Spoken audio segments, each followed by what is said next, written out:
તલની ચીક્કી બનાવવા માટે સૌથી પહેલાં તો આપણે લઈશું તલ. તો હું અહીંયા સફેદ તલથી બનાવું છું. તમે આ જ રીતે કાળા તલથી પણ બનાવી શકો. તો તલને આપણે આ રીતે કપથી માપ કરીને લેશું જેથી પરફેક્ટ ચીક્કી બને. તો આપણે 2 કપ ભરીને તલ લેવાના છે. વજનમાં માપીએ તો 300 ગ્રામ જેટલા તલ લેશું. તો એકવાર તમારે શું કરવાનું કે તલ બજારમાંથી લાવો ને તો ગમે એટલા ચોખ્ખા હોય તો એકવાર એને થોડા સાફ કરી લેવાના. તો અહીંયા મેં તલને સાફ કરી લીધા છે અને હવે આપણે ધીમા ગેસ ઉપર એને શેકીશું. તો 2-3 મિનિટ માટે તલને શેકવાના છે. અને બીજી બાજુ તમે ચીક્કી બનાવતા પહેલાં આ રીતે બટર પેપરને ગ્રીસ કરી રાખજો. બટર પેપર ના હોય તો કોઈ પણ થાળી, પ્લેટ કે પછી કિચન કાઉન્ટરને પણ તમે આ જ રીતે ગ્રીસ કરીને તૈયાર કરી શકો. અને હવે તલમાંથી એકદમ ચટકવાનો અવાજ આવવા લાગે ને ત્યાં સુધી તલને તમારે શેકી લેવાના. તલનો જે કાચો ટેસ્ટ હોય ને એ જતો રહેવો જોઈએ. તો અહીંયા 3 મિનિટ માટે તલ શેકી લીધા છે. સાઈડ પર રાખી દેશું. ઠંડા થશે ત્યાં સુધીમાં ચાસણી બનાવી લઈએ.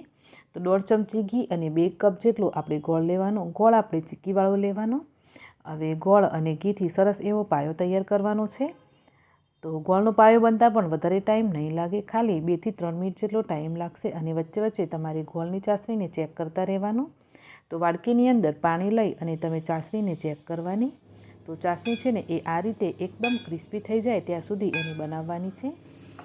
તો અહીંયા ચાસણી બની ગઈ છે. તો આપણે તલ એડ કરી દઈશું અને બધી જ વસ્તુને મિક્સ કરીશું.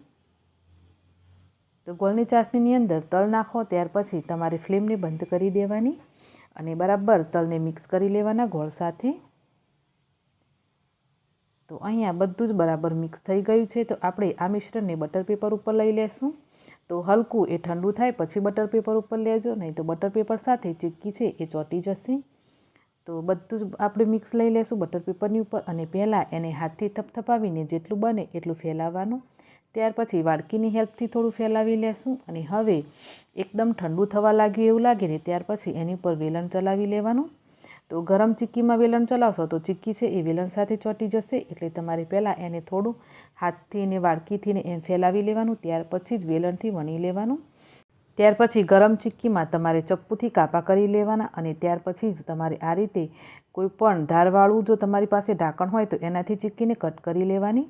તો ચીક્કીને છે ને કાપવા માટે ચપ્પાથી ક્યારેક ક્યારેક નથી કટાતી. તમે આ રીતે ટ્રાય કરજો, બહુ જ મસ્ત ચીક્કી કપાશે.